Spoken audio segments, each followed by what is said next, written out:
వేదిక పైనున్న పెద్దలకి, రామోజీరావు గారి కుటుంబ సభ్యులకి అందరికీ నమస్కారం.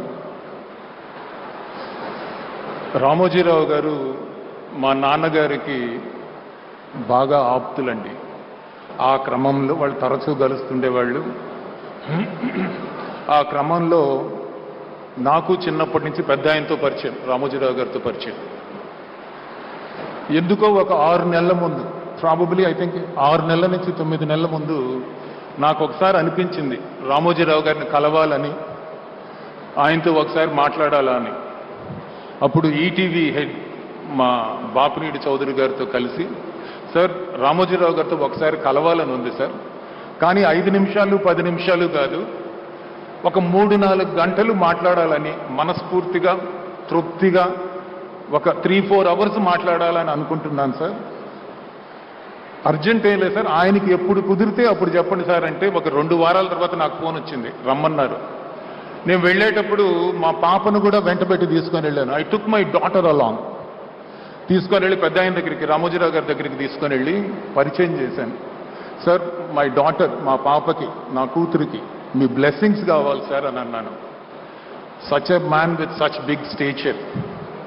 ఆయన వెంటనే పాపని దగ్గర తీసుకొని పక్కన కూర్చోబెట్టుకొని హీ టోల్డ్ జీవితంలో ఇంటెలిజెన్స్ కన్నా కూడా హార్డ్ వర్క్ అనేది, కష్టపడే నేచర్ అనేది చాలా ఇంపార్టెంట్ అమ్మా. ఇంటెలిజెంట్ పీపుల్ అయినా ఫెయిల్ అవ్వచ్చేమో కానీ కష్టపడే వ్యక్తులు ఎక్కడా నష్టపోయిన దాఖలా అనేది లేనే లేదమ్మా. నేను కూడా జీవితంలో చాలా కష్టపడి, చిన్నప్పటి నుంచి కష్టపడి పైకి వచ్చిన వాడిని.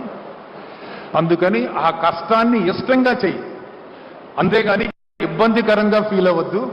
సో కష్టపడమ్మా అని ఆయన చెప్తుంటే మా పాపకి ఆయనేంటి, ఆయన స్టేచర్ ఏంటి, ఆయన వ్యక్తిత్వం ఆకాశం అంత ఎత్తండి. ఆయన ఆలోచన ఇస్ సో డీప్, సముద్రం అంత లోతు ఆయన ఆలోచన, డీప్గా ఆలోచిస్తారు. అలాంటిది అంత సింపుల్గా మా పాపను కూర్చోబెట్టుకు చెప్తుంటే ఒళ్ళు జలదరిచ్చింది. అంటే 2 చేతులు ఎత్తి దండం పెట్టాలనిపించింది.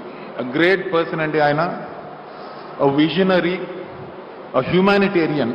ఎందుకంటానంటేనండి, ఎక్కడో కృష్ణ జిల్లాలో ఒక రైతు కుటుంబంలో, సాధారణ రైతు కుటుంబంలో పుట్టి తన జీవితాన్ని తనే రాసుకున్నారు. అందరూ అంటారు భగవంతుడు రాస్తారని, లేదు. దిస్ జెంటిల్మన్, ఈయన మహానుభావుడు, ఆయన జీవితాన్ని ఆయనే రాసుకున్నాడు. ఆయన క్రమశిక్షణతో, చాలా కఠోరమైన క్రమశిక్షణతో ప్రతి మెట్టు ఎక్కి సాధించాడు. తను అనుకున్నదల్లా సాధించాడు. ఒక వ్యక్తిగా కాకుండా, వ్యవస్థగా కాకుండా ఒక శక్తిగా మారాడు.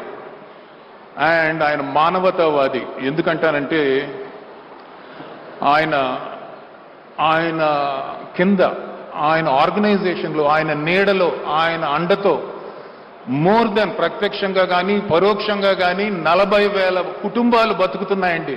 జనరల్లీ ఇలాంటివి ప్రభుత్వాలు చేస్తాయి, అంతేగాని ఇండివిజువల్ చేయరు. అలాంటిది రామోజీరావు గారు ఒక నెల కాదండి, ఒక సంవత్సరం కాదండి, డెకేడ్స్ టుగెదర్ ఇన్ని కుటుంబాలని ఉపాధి కల్పించి నెల వాళ్ళని చూసుకుంటూ వాళ్ళకి జీతాలు ఇచ్చి వాళ్ళ బాగోగులు చూసుకున్నారు. అంటే ఇంతకంటే మానవ సేవ ఏది ఉండదండి. That's why I call him, he's a humanitarian. అలానే హీఈస్ ఆల్సో అ రెవల్యూషనిస్ట్ అండి. అంటే సమాజంలో మార్పు కోసం ఆయన కళాన్నే బలంగా తీసుకొని, ఆయుధంగా తీసుకొని, ఆయన దగ్గరుండే రిపోర్టర్స్, ఆయన దగ్గరున్న జర్నలిస్టులు, ఆయన దగ్గరున్న ఎడిటోరియల్ స్టాఫ్ని తన బలగంగా తీసుకొని జీవితకాల పోరాటం చేశారు for the betterment of society. ఇన్ని క్వాలిటీస్ ఉండే వ్యక్తి చాలా అరుదండి. అలాంటిది, ఇలాంటి వ్యక్తి మన రాష్ట్రంలో పుట్టడం, మన తెలుగు వ్యక్తి కింద పుట్టడం నిజంగా మన అందరం చేసుకున్న అదృష్టం అండి. He was a visionary, he had a vision, he was a disciplined man and he had principles. His vision is still relevant. అంటే మన రాష్ట్రానికి, మన తెలుగు జాతికి, మన ప్రజలకి ఆయన విజన్ కానీ ఆయన ప్రిన్సిపల్స్ కానీ చాలా అవసరం అండి.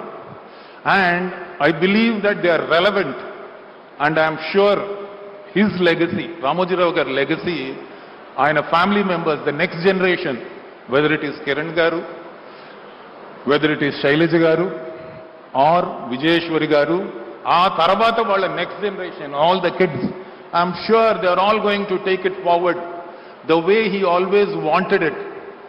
And I pray to God that he is going to live for a long time, even after his death. We will all be remembering him for a very long time. God bless Andi. Thank you very much. Thank you.